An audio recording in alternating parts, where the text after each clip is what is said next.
फरसा कांड से सुर्खियों में आए पूर्व member SS board Haryana doctor Harsh Mohan Bhardwaj आज बड़ौदा उपचुनाव की जीत के बाद फांसी पहुंचे। इस मौके पर उनके साथ कांग्रेस नेता राजेश कासनिया व अन्य कांग्रेस कार्यकर्ता थे। फरसा कांड और मुकुट कांड दो कांड थे, मैं तो पहले बताता हूँ।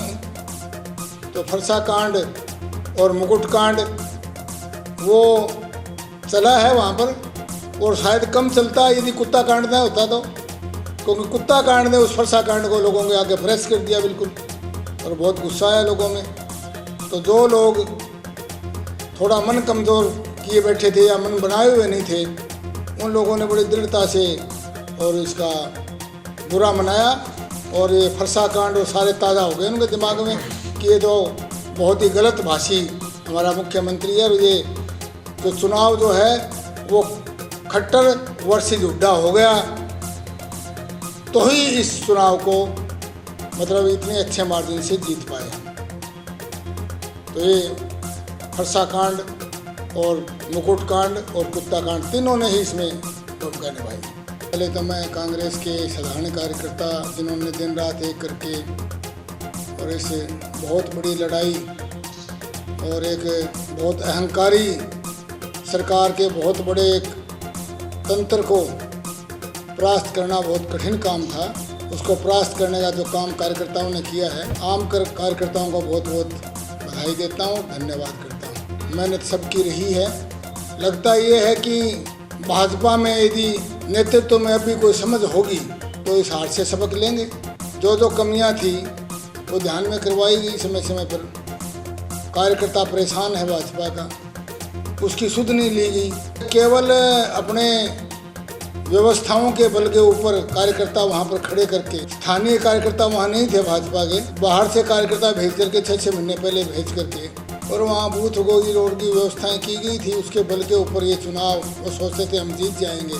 स्थानीय कार्यकर्ता के बिना चुनाव कभी नहीं जीता जाता। कुछ वोट प्राप्त किए जा सकते हैं, ठीक है, जमानत वो बचा गए वो अपनी मैनेजमेंट या व्यवस्था के द्वारा, प्रबंधन के द्वारा। अब भी भाजपा को शिक्षा लेनी चाहिए।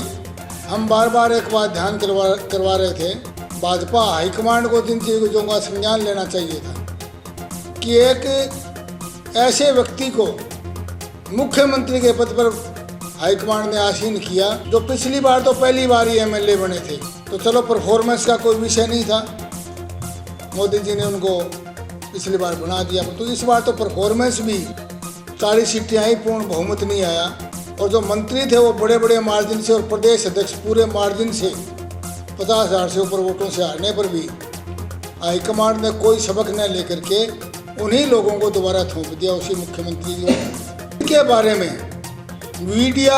वीडियोस कि उनका व्यवहार बहुत एक ऐसे बिल्कुल अशिक्षित और गंवार आदमी के से व्यवहार से भी नीचे का व्यवहार है।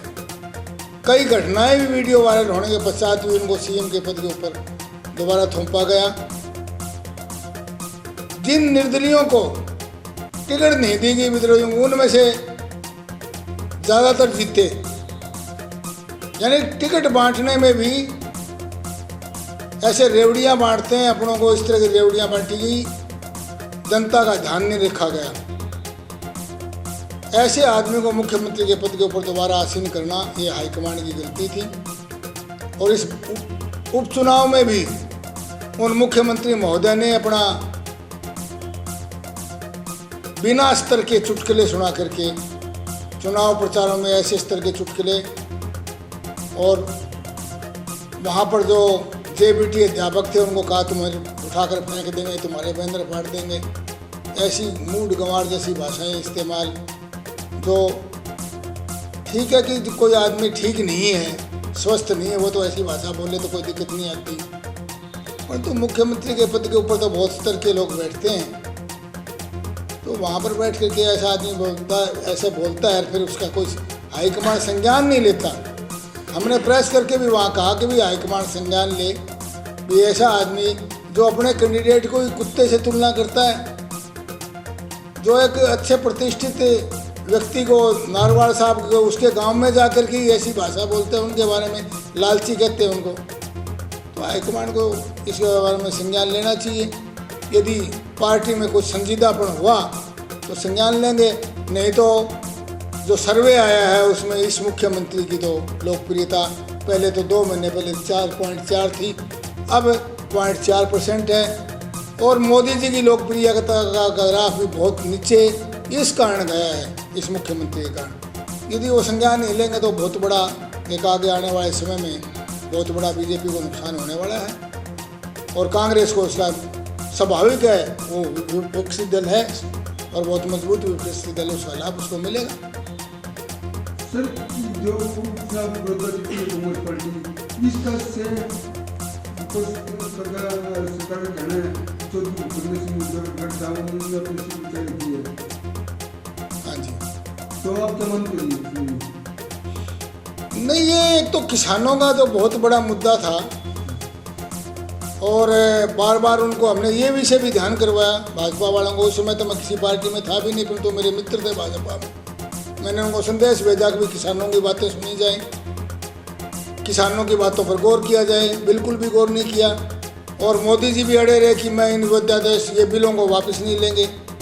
वापस लेने की तो बात ही नहीं थी। किसान तो कह रहे थे कि 1/4 इसमें MSP का जोड़ दिया जाए, परंतु उसके लिए भी इतने जिद पकड़ ली, एडामेंट हो गए कि नहीं, हम तो इसको ब्रह्मा जी की लकीर की तरह इसको हम बदलेंगे ही नहीं।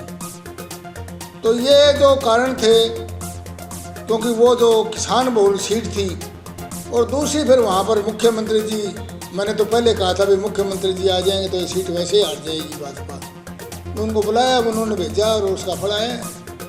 यदि उनका दौरा नहीं होता तो शायद कुछ तस्वीर और हो सकती थी।